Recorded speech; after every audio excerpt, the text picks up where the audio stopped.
Have you ever wondered what lies beneath your feet, deep within the Earth? Our planet is like an onion, made up of numerous layers, each with its unique characteristics. At a glance, we can see the Earth's surface, but what about what's under it? Much like an iceberg, there's a whole lot more hidden beneath the surface. In fact, the Earth's internal structure is a fascinating world of its own, shrouded in mystery and only accessible through scientific inference and indirect observations. We generally divide the Earth's interior into three main layers: the crust, mantle, and core. Each layer plays a crucial role in the formation, evolution, and ongoing processes that shape our planet. While we can't literally dig deep to explore these layers, our understanding of them continues to evolve through advances in technology and scientific research. So, let's dig deeper into the Earth's layers and explore this uncharted territory. Starting from the surface, the first layer we encounter is the crust. This is the Earth's outer skin. It's where we live and breathe, where we build cities and plant crops. It's the part of the Earth we're most familiar with, yet it's also one of the least understood. The crust is a relatively thin, solid layer. Its thickness varies, with an average of about 30 kilometers under continents and 5 kilometers under oceans. Picture the Earth as an apple. The crust would be as thin as the apple's skin. Despite its thinness, the crust is richly diverse in its composition.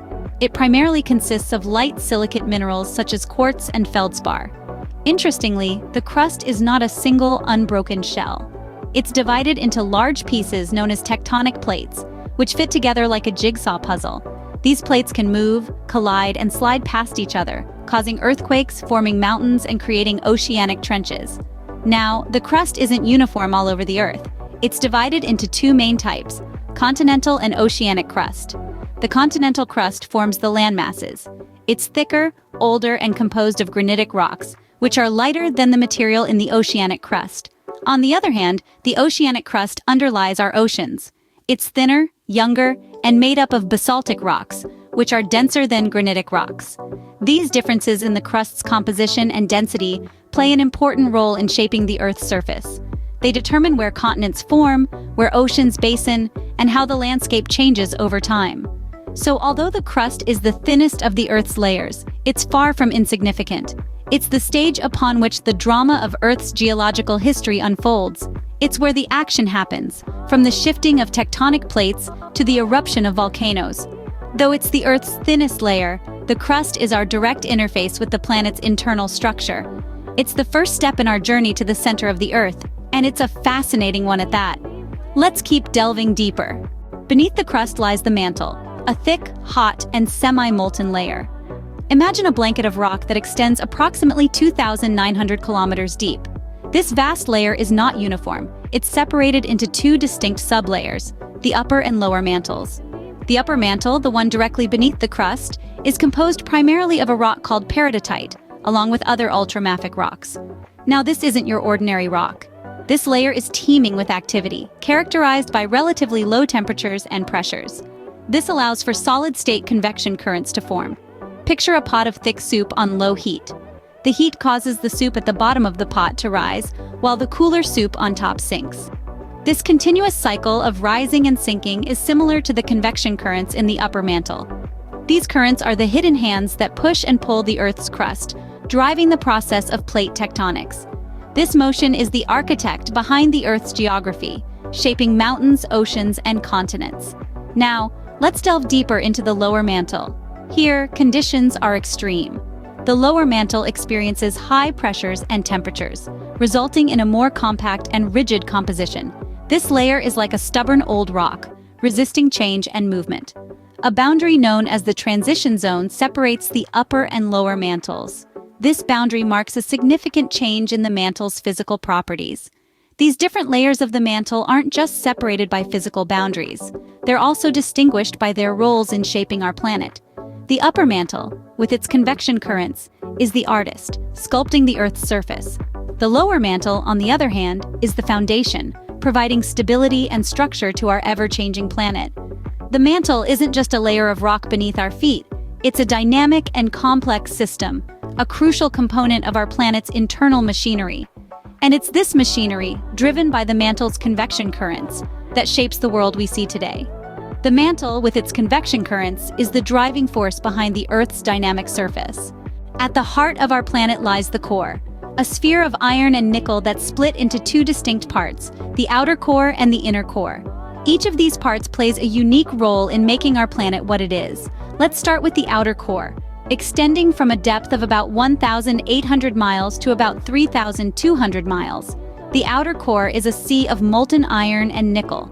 This liquid layer is constantly in motion, churning and swirling in a phenomenon known as convection. This movement of electrically conductive material generates Earth's magnetic field, an invisible shield that protects us from the sun's harmful radiation and guides the needle of our compasses. Now let's dive deeper into the inner core. This is a solid sphere with a radius of about 760 miles, composed of the same iron-nickel alloy as the outer core, but under conditions of immense pressure and temperature. This incredibly dense region is responsible for our planet's overall density and plays a crucial role in the generation of the Earth's magnetic field and the transfer of heat.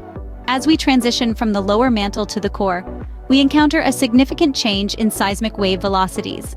This is known as the Gutenberg discontinuity, named after the German-American seismologist Benno Gutenberg. This discontinuity marks a shift from the more flexible mantle to the liquid outer core, helping scientists identify the boundary between these two layers.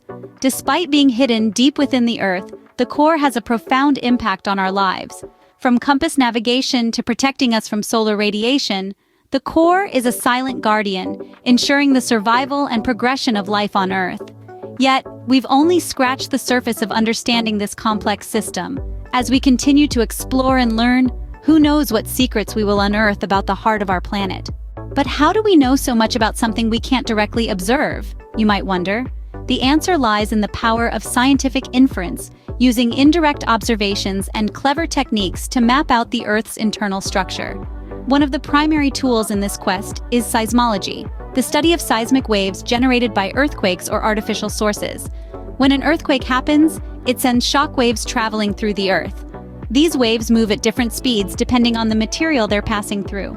By observing the time it takes for these waves to reach seismic stations located around the globe, scientists can get a sense of what lies beneath the surface.